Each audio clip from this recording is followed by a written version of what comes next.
Tay nga gira sa imong kinabuhi. A vast army is coming against you from Edom. Ano siya? And from the other side of the sea.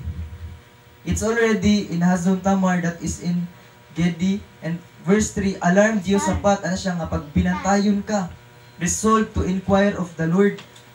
Then anang verse 12, ana siya sa Ginoo. Nakaingon siya sa Ginoo nga, O our God, will you not judge them? Dili ba nimo sila hukman? Ana siya.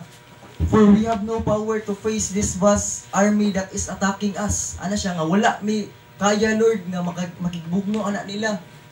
Ana si Jehoshaphat, we do not know what to do. Wala gyud mi kabalo Lord kung unsay buhaton namo.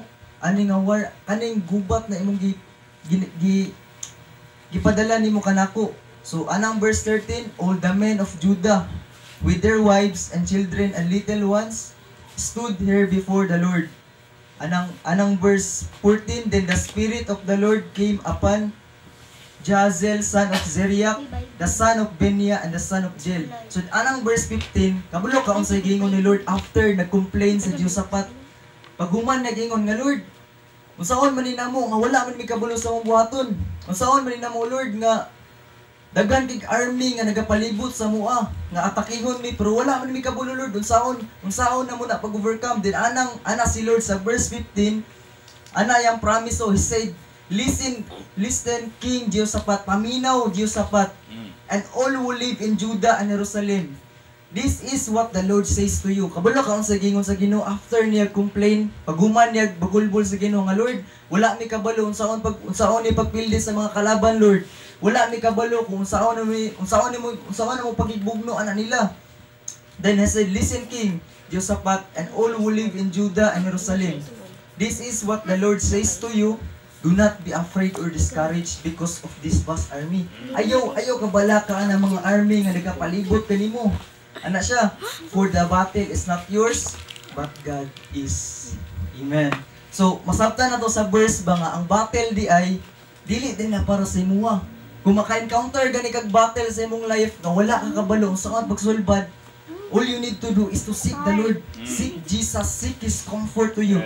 Ang gusto sa Ginoo, every battle sa imong life, bisan pag unsa nakadagan nga army sa imong kinabuhi, if you have God, you overcome it.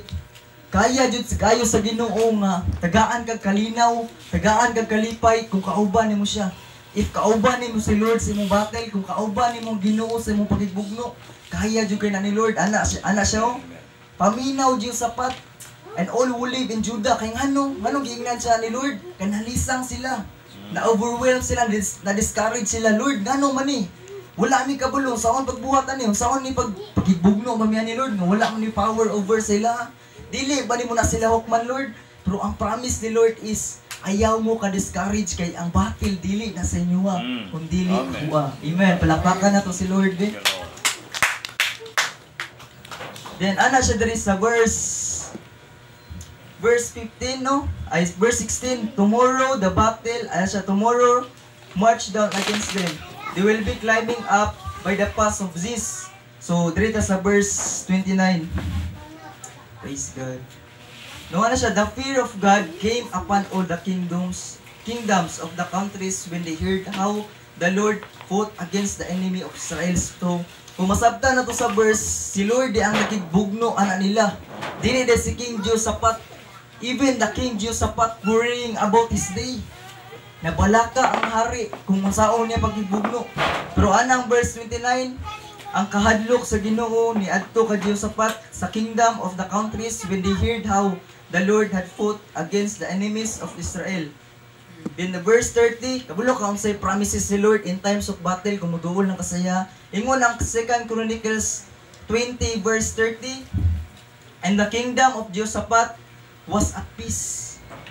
Even daghan kay sila kalaban, ana tugi warningan si Jehoshaphat nga daghan kay kalaban nga mubugno sa imuha. Pero ang promises ni Lord, dili na imong laban na. Laban na nako. If ingana ta, anak ta sa Ginoo, if naagani kay battle sa imong kinabuhi nga dili nimo kaya, that's the part nga ihatag nimo na sa Ginoo. Amen.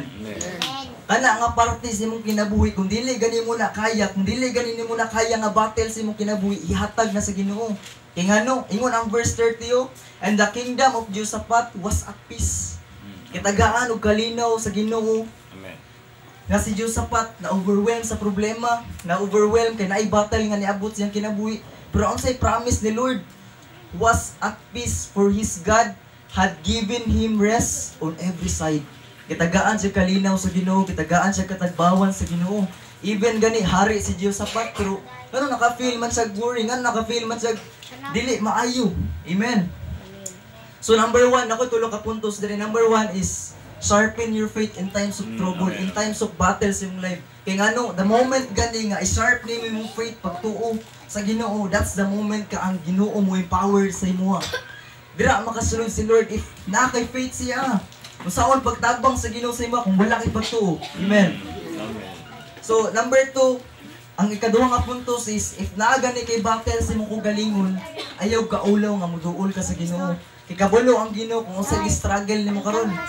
Kabalo ang Ginoo kung unsay gidaldalan nimo karon. Sakit man na, struggle man na sa imong kinabuhi. Kabalo si Lord kung unsay gihuna-huna nimo, kung unsay gibati nimo. But ang gusto sa Ginoo mahitabo kanimo, gusto siya nga musalig kaniya. Amen. Gusto siya nga mo-worship kaniya. Kabalo ba mong hanong napildi ang kalaban ni Josaphat because of worship.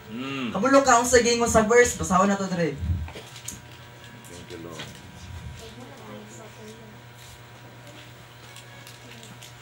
Amen.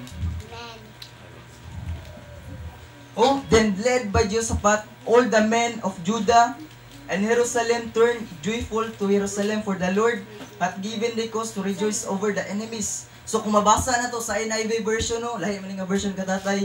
So mabasa na to, ang gi-worship nila, ana sila nga, we worship the Lord because His love endure forever. Ang gugma sa Ginoo nagapagdayday kanimo, walay pili ang Ginoo. Ingon ang Hebrews, He is the same God yesterday, today, and tomorrow. O nga, kung unsay gibuhat ni Lord kay Josaphat, kung giproteksyonan man siya, kitagaan man siya kalinaw in times of battle, kana pud mabuhat sa Ginoo sa imuha. Amen. Kaya na buhaton sa Ginoo sa imuha kung musalig lang kaniya. Because Josaphat, even King Josaphat, nakaingon siya nga, Lord, wala ko kabalo kung usang buhaton.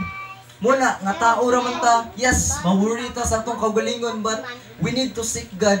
We need to seek Jesus sa atong kinabuhi. Kaya without Jesus, dili ka masatisfy. Dili ka kahatag og assurance mo kagalingon. Bisan pila pa kabuk imong bodyguard if you don't have Jesus. Kung wala gani kay Jesus sa imong kinabuhi, dili jud ka kalahutay. Dili jud ka makaingon nga satisfied ko, protected ko. Dili ka kaingon ba nga protektado man ko kay kabalo ko nga safety ko diriya, pero ayaw kumpiyansa kung wala gani kay Ginoo sa imong kagalingon, lisod jud kaayo. Lisod kaayo nga makalahutay ug overcome nimo mga struggle nimo sa imong kinabuhi. Amen. Amen. Kana ako masabtan ninyo, number 4 is we are not living by sight but we are living by faith. Pinaagi sa pagtuo, we can please God.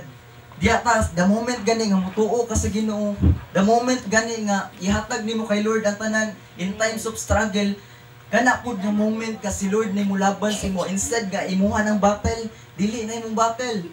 Waon na ni Lord. Amen.